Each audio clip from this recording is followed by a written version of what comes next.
Adre, wag tayo magkasalubong. Pag nagkasalubong tayo, sorry na lang talaga. Totoo. Either patayin mo ako, o ng ina mo, to. Hindi ko mapigil ng galit ko. Hindi naman si Duterte, hindi statesman, that my countrymen would like to get rid of the problems. No such thing. Wala ho ako. Ang pagkaalam ko, all that I know is that I ran for president and I won. I never applied to be a statesman. Hindi ko kaya yung prim and proper. Hindi ko kaya magbarong. Kita maong na tayo. Barong, kate.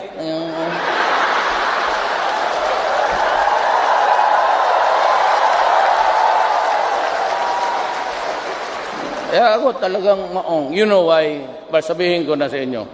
Bakit he cannot dress properly? Well, if you are looking for a sartorial elegance, all you have to do is look at Atty. Panelo. Tingnan mo sapatos. Pati yung langaw, may slide sa kasyahin ng sapatos niya. Tingnan mo. At akin, di walang shine, walang brush. Tissue lang yan sa banyo. Okay na. Never.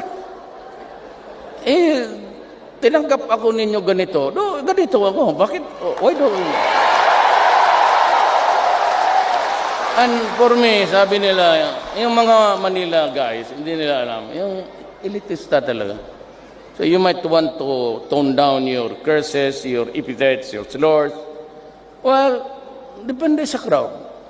If I am before yung ganitong kung mga durugista kayong siguro ngayon mga 50 natanggap niyo sa akin. Pero dahil nandito ako, magpapasalamat nga yung mama sa inyo sa tulong ninyo. And I'd like to tell you frankly, it has to stop because it is destroying my country.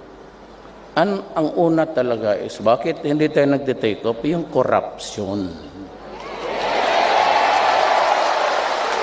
So, sa panahon ko, 888, bukas na yan. Tapos sabi ko sa RPN, si Secretary Andanar, after the news sa PTB4, I think it's the government channel, i-post na doon, i-text mo lang, opisina, the agency, Rodrigo Duterte, Office of the President.